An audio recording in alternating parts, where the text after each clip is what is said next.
All right, here we are in my car because it's Wednesday. And, not everyone and not everything is going to be perfect all of the time. And that's okay. Thanks for joining me. If you have your lunch, lucky you. I'm hungry, so I'm going to go get my lunch after this. But welcome to Therapy After Hours. You guys, the world has not exploded yet, shockingly. But even though it might feel like it, here we are. So what are we talking about today? Great question. So glad you asked. I'm going to be looking over here at my notes because I'm in my car. So how to be authentic and firm in who you are despite how other people might respond. I thought that this might be a really helpful question for us to kind of chat about because it's something that comes up honestly a lot with the people that I work with on a weekly basis. And this actually was taken directly from a client session a couple weeks ago. And I was like, you know what? That is super applicable and like a really great topic for us to kind of chat about, especially in light of election stuff, and especially in light of the fact that I was going to say it's October. No, it's not. It's November, and we're going into the holiday season. And so, which more to come on that later, on how to not lose your mind during the holidays with your family. But authenticity, right? We hear that's such a buzzword. It feels like, and what the heck? What does it actually mean? If you've spent any time around Sunshine City counseling stuff, you've definitely heard us talk about authenticity, transparency, vulnerability, things like that, all taken from the great and wise Brené Brown. And so authenticity, though, a very like non-scientific kind of response or understanding of that would simply be just living into your fullest potential, expressing your truth unashamedly. Most of us struggle with being fully authentic because we feel like if people actually knew what I was thinking, or they knew what I believed, or they knew what I thought, or they knew what I've done, they wouldn't want to be connected to me. They wouldn't want to know me. And that couldn't actually be further from the truth if they are safe people and if they deserve to be in your circle, your inner circle, your acquaintance circle, your friend circle, right? So what does it mean for you to be fully authentic and to step into kind of all that you are? It really is, no BS, right? No crap, cut the crap. It is you being authentically yourself, you being transparent, you being vulnerable, you being honest about what you're thinking, what you're feeling, in healthy and constructive ways. Don't be a complete, butt about it. But when you have experienced someone who has been like authentic, when you walk away with almost like this, wow, like that was really refreshing, right? Conversely, we've all had this experience where we walk away from interacting with someone or seeing someone, and we're like, that felt so fake.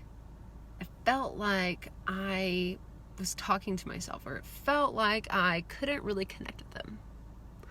That is usually a great indication that they are not being authentic, or they are not being transparent, or they are not being vulnerable in the ways that are appropriate for the situation. So for you to notice, like, how am I showing up? What does it look like for me, right? Because you are responsible for you. And going back, right, to like the overarching theme of how to be authentic and firm in who you are despite how other people might respond. This is the hardest part, I feel like, at least for me, is that really truly believing that like I am responsible for myself. I am responsible for what I say. I am responsible for what I do. I am not responsible for how someone is going to respond, how someone might react. That is not my responsibility. Again, don't be a butthole about it. But when I come forward with my truth or my experience or my feelings, and the other person responds in a way that I don't like, or responds in a way that makes me feel like I'm to blame, it's like, let me be curious about that, because you might be picking up on some of their own stuff that they just don't want to deal with, right? So you are responsible for you, and you are responsible for what you bring to the table. You are not responsible for someone else's response, how they feel, those types of things.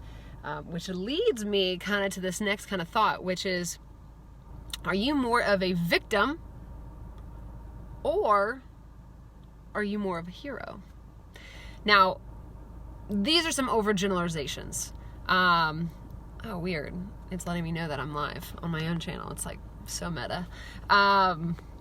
Okay, so are you more of a victim or more of a hero? Now, overgeneralization, so don't get your panties all up in a wad if you're like, Olivia, that's not quite, right? Overgeneralizations. So keep that in mind. Victim, if you tend to align yourself more with kind of a victim mentality or victimhood or victim-y, we're going to make that a word because I used it the other day in a session and I was like, that's great. Typically, they struggle with owning their own stuff. Sometimes, not all the time, but sometimes, a lot of times, oftentimes, because their primary caregivers, their mom and their dad, didn't know what to do with their own stuff, their own feelings that kind of like bubbled up. And so their caregivers put that onto their kid. Maybe that's you.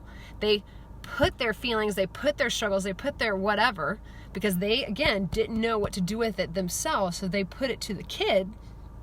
And then the kid's like, I don't know what to do with it. And they just start blaming other people. They struggle with owning what is theirs, taking responsibility for the fact that they might have said something that hurt someone else, that they might be feeling a particular way. They tend to minimize themselves, shrink themselves down, and like huddle in the corner, right? So that is typically kind of, again, an overarching summarization of like a victim mentality. It is everyone else's fault. Conversely, the hero mentality or the hero complex. I'm just looking over here to make sure I didn't miss anything. That the hero complex often develops out of a sense of emotions haven't really served me. I don't really see their value. And I definitely wasn't taught that growing up, but what I was taught is that, I get recognized and I get loved and I get seen, or at least their perception of that, when I go in and provide solutions, when I go in and fix things, right? That is how the kind of the hero kind of complex kind of can come about, and this is definitely where I fall. It also lends itself to struggling with codependency in different ways. But that hero, that fixer kind of mentality of, I'm just going to come in, I'm going to say the things, we're going to fix it, bum, bum, bum, bum, bum, boom, we're done, we're out.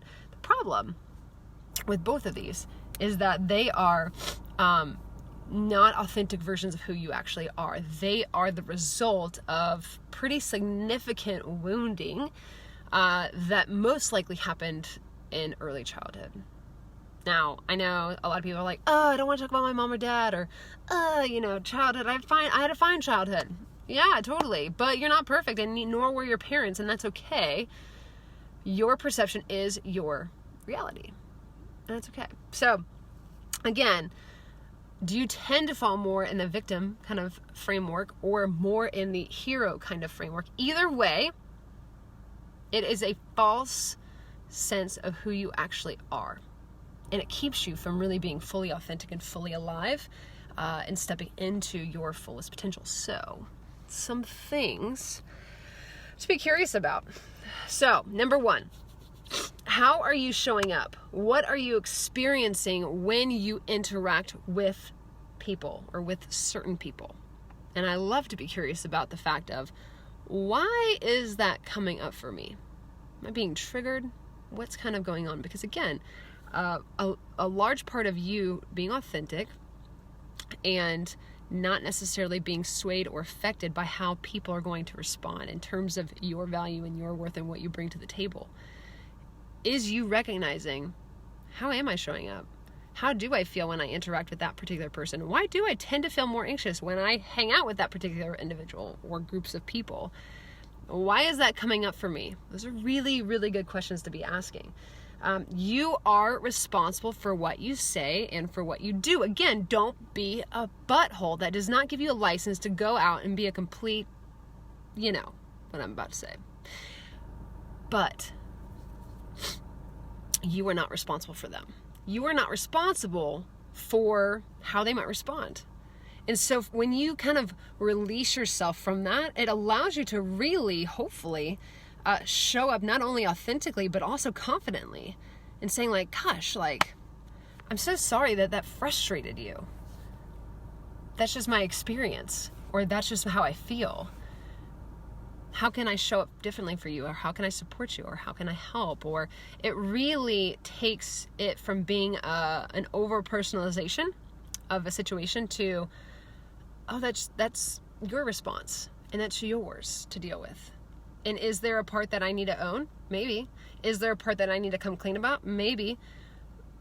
But maybe not. So again, you are responsible for you and what you bring to the table. You are not responsible for anyone else. Thirdly, are you living into your fullest potential? Are you showing up authentically in who you are in your world and in your sphere of influence? If you're not, why not? What is the story that you are perpetuating in your own life, right? A lot of times we find that people self-sabotage a lot of their stuff. They're like, no one ever chooses me. I'm never chosen. I'm never seen. I feel invisible. But yet, when we really get down into it, they remove themselves from certain situations that prohibits people from ever choosing them, and then saying, see, no one ever chooses me. It's like, oh, you're sabotaging that because you are wanting to perpetuate the narrative, not because it feels good, but because it's consistent and it's comfortable and it's predictable and it's what you've known for a really long time. You are wanting to perpetuate the narrative that no one ever chooses me. I am always invisible, or I am always alone, whatever that narrative might be. So if you are not living into your fullest potential, what is holding you back? What is the story that's perpetuating? What is the story that you're telling yourself? And sometimes, a lot of the times, we just got to get out of our own way. So I hope that has been helpful. If you liked this kind of content, I'm actually putting together like a mini course on healthy relationships, and this is like a sample of what I'm going to be coming forward with, which is, I'm super jazzed about it. Hopefully, hold me to this accountability. In the next month or so, it will be live and for sale just in time for the holiday season, for you to learn more about yourself, authenticity, your identity, who you are, how you're showing up, and how the heck do you have healthy relationships, because it starts with you and the relationship that you have with yourself. So let me know what you guys think. Anything that I missed, probably thoughts, feelings, concerns, queries, whatever. But really grateful for you guys. Really, really thankful for the work that I get to do and the work that my team at Sunshine City Counseling gets to do. If you are in the market for looking for a therapist or curious about therapy, reach out to us. info@sunshinecitycounseling.com, or you can head over to our website by the same name, and you can schedule your first free session. We've got therapists who just do online therapy, which is pretty cool and convenient. We also have some therapists who are seeing people in person in a very safe and socially distanced manner. So if we can be of service to you, please don't hesitate to reach out. We are here to support you. But go and have a great day and get outside, and we'll talk to you soon. Bye.